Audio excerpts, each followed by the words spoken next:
Well, the Communist Party and all of its 30 candidates are going to be fighting hard during this election campaign for the policies that we are advancing in our immediate program, our immediate platform, which is a people's agenda for immediate changes that are urgent and necessary in Canada for working people. But we all know, I think, that on October 22nd, most of the problems that Canadians are facing, working people are facing, are still going to be with us, very sadly. We know that the fight for fundamental social change is going to be a lot bigger struggle than the struggle that we're undertaking now in this election campaign. The struggle for fundamental change goes much farther than our platform in this election campaign because it involves a significant shift in the power relations in this country.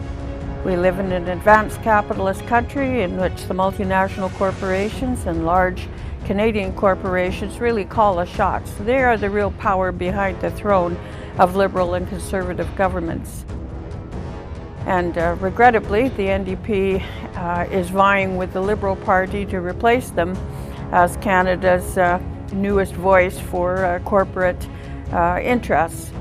And so in order to put working people in the driver's seat, which is what we would define as socialism, working class political power, we're going to need to organize quite a fight in this country that goes beyond the elections. We know that the big struggle around climate change, to stop climate change and for climate justice, really received a significant boost with the climate strike demonstrations that took place this past week, where more than 1 million Canadians in all of the cities across Canada participated in massive demonstrations to force the Canadian government and provincial governments across the country to take real substantive action on climate change. Trudeau, enter here! Trudeau, enter here! Same shit, different here! Same shit, different here! This is going to have an effect on the elections, no doubt about it. But to really stop climate change and to introduce the kinds of policies that are needed in Canada in order to really make a difference in carbon emission reductions is going to take more protests, more demonstrations, more organizing, more pressure on governments and on the multinational corporations who are backing them. And in particular here, I'm thinking about the oil companies, the mining companies, the private owners of natural resources.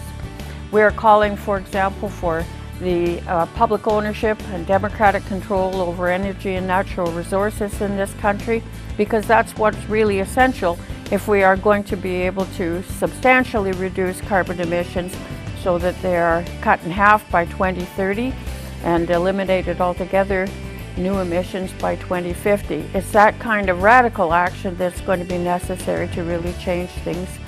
Likewise, the struggle to curb corporate power in terms of stopping plant closures and ensuring that there is an industrial plan for Canada that's a green plan that takes into account the need to create jobs, but also to do so in an environmentally sustainable way. These all require substantial changes that are not going to come easily and will require Canadians to continue the struggle after the election. We want to see in the period ahead the building of a coalition of forces involving the labor movement, the people's movements, the women's movements, the environmental movement, the peace movement, the Communist Party and other political parties who can sign on to fight for the kinds of changes that are so important for Canada today.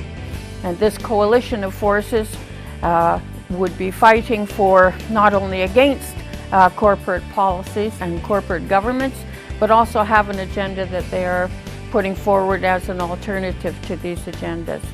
And this is the kind of movement which could lead to fundamental change in this country, which in turn could open the door to socialism.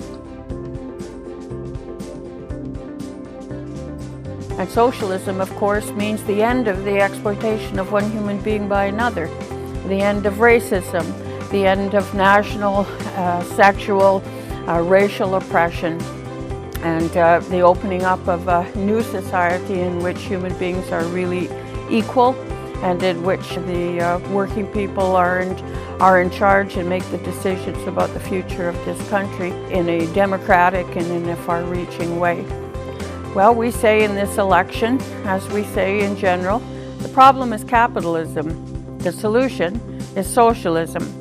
But there's a big struggle to get there, and we invite all of you to join with us and with all those who care about the future, an environmentally safe and secure future, one without the threat of global nuclear or conventional war, a society in which people can live with security and dignity. That's socialism. Please join us.